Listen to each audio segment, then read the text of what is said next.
Hello! Welcome back to my channel and welcome to today's video. I'm so excited for today's video because I just finished Harry Potter and the Half-Blood Prince, Harry Potter 6, and today I am journaling my thoughts about it. I loved this book so much, so I'm very excited to journal. If you're new to my channel, I am rereading Harry Potter for the first time ever. I read it back in elementary school. I read all of them. So it's been about 15 years probably since I've read Harry Potter 6. And I am rereading. I thought this year would be a fun time to reread Harry Potter. So I'm now on book 7, but I just finished book 6. And you can go check out the rest of the journal with me videos for the other books. But I'm so excited to do book 6 because I loved it. I think it's in my top 2. It was so good. And it was just packed with things. I honestly, there's so much to say and I don't know that I can narrow it all down to one little video. I might be making another video to talk more about Harry Potter 6 and the things I learned and loved from that book. So stay tuned because there's just so much to say. So I think I'm making another separate video to this one.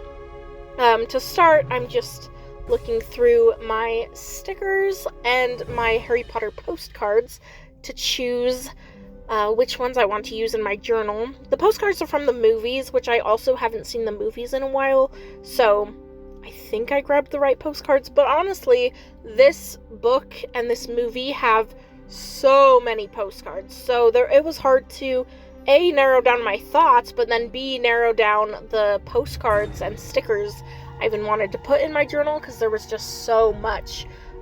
This book is amazing. I don't even know where to start. I absolutely loved it. I was actually quite frustrated for a good chunk of this book with it. Not necessarily because of the book. The book was exciting.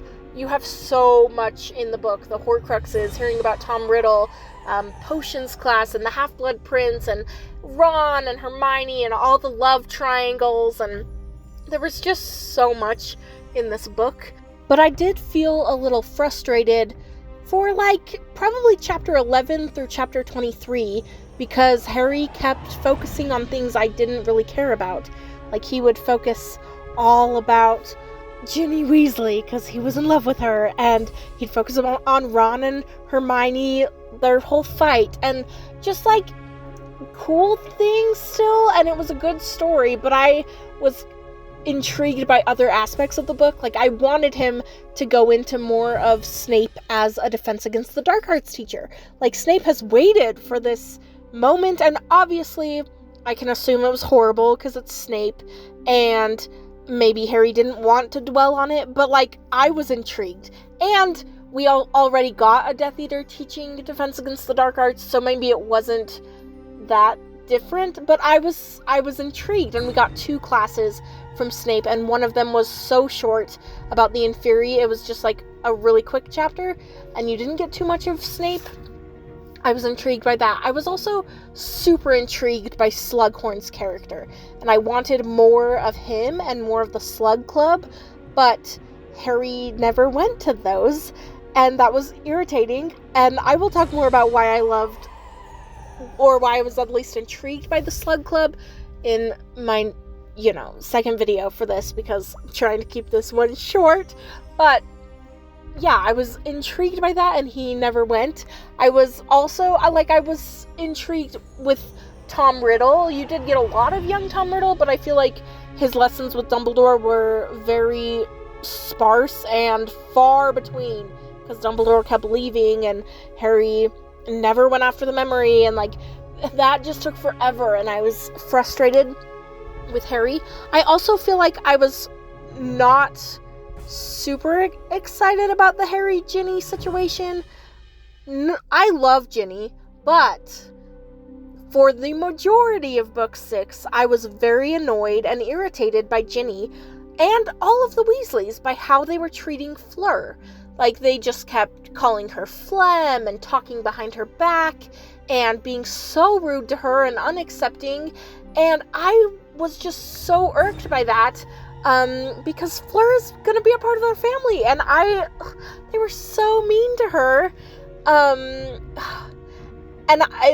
Ginny and Hermione were probably just jealous, and Mrs. Weasley just probably didn't want Bill to leave and another Percy situation to show up, but she was making the Percy situation happen with Bill. Like, she was pushing away Fleur, who's joining their family. So I was just so irritated by that, and I was like, if my family ever acted like the Weasleys do for one of my potential suitors, like, I would be so angry. For sure, tell me the red flags in private, please. My family can do that. But if my family acted the way the Weasleys did in front of Fleur, I would not be happy with that, and I was just so annoyed. And then you get Christmas time where they're at the Burrow and Fleur is mocking Mrs. Weasley's music, and that whole scene wasn't good either, probably not on Fleur's end. That wasn't great either, but I couldn't even really blame her because the Weasleys had been treating Fleur so terribly. So I was just kind of frustrated with this book, to be honest. I did love it, and it's fantastic, but for quite a few chapters I found myself frustrated with the narration skills of Harry and frustrated with how the Weasleys were treating Fleur. But then at the end, Mrs. Weasley and Fleur make up, and that scene might be my favorite scene I've ever read in Harry Potter, like, spanning all the books. That scene was just beautiful and so good for my soul, and they made up, and it was just so wonderful, and I was so happy. So I did love, maybe we just had to get through the frustration to then get that scene, and that scene was so good. So in the end, I did end up loving this book, and all my frustrations went away. I feel like once you got to chapter 23, which was the Horcruxes chapter, where they're finally in the memory of Slughorn, the non-tampered memory, and that was just such a cool chapter. Probably the best chapter in all of book 6, honestly, was chapter 23, the Horcruxes. You just learned so much about Tom Riddle, and I loved Dumbledore and Harry's dynamic in that chapter, and things just took off after that chapter. Like, 23 to the end of the book was gold. It was so good. I thought Dumbledore's funeral was beautifully written. I was so sad. Dumbledore dying didn't really get me. Like, that was really sad, but then Fleur and Mrs. Weasley making up, I started bawling. And then Harry going to the funeral and remembering Dumbledore, I had lost it. So, yeah. Anyway, I loved it. I thought it was such a good book, and I love Lupin. Lupin is my favorite character, possibly, of all of Harry Potter. Lupin might be my favorite character, because he remembered that Harry is not getting letters now that Sirius has died, and that was just so cool. He, remembered that, so, yeah, I loved that. But yes, this book was so cool. I was so happy that we got Quidditch back, because we didn't get Quidditch in book 4, and then book 5, his first or second game, Umbridge bans Harry from playing Quidditch, so we didn't really get Quidditch in book 5 either. So I was so happy that we got Quidditch in this book, and seriously, so many things. This book was the coolest book. You got a ton of Tom Riddle, which was fascinating, and I loved Horace Slughorn, Aragog, and the funeral, and Hagrid. That was so cool. McGonagall was awesome, and just, stepping into this new role after Dumbledore died, and it was so cool. And seriously, I'm so happy about the Fleur and Mrs. Weasley situation. I will probably talk way more about that. It was just so good. Good for my soul, and such a good, happy moment where Fleur was like, I'm pretty enough for the both of us, and Mrs. Weasley brought up Aunt Muriel's tiara, and was like, they were just so nice to each other, which I was just so frustrated for a good majority of it. And so much happening with Draco Malfoy, and on the train. I was hooked. My siblings said that I would be super bored with the first 2 chapters, which you get the other minister, which is about the Prime Minister of England, and Rufus Scrimgeour talking to him, which Rufus Scrimgeour was fascinating too, and kind of awful at the same time. But yes, I was hooked from that chapter. Like, my siblings were like, oh, you'll be so bored, that's the worst chapter. But I find the political side of the wizarding world, like, fascinating. I loved book 4, how you got the international stuff, and I wanted more of that, and it was really cool to get the other minister's point of view, and all the things talked about in that chapter, and what the Ministry of Magic is doing right now that Voldemort is back, and what the war is looking like. So I thought that chapter was phenomenal. And then you also got, the next chapter was the Unbreakable Vow with Snape and Bellatrix and Narcissa, and oh my gosh, that chapter was so good. I was hooked the whole time. And Snape was making me so confused, because he was giving really good answers to Bellatrix on why he is on the Death Eater's side, but then Dumbledore trusts him. So it was just such a good chapter.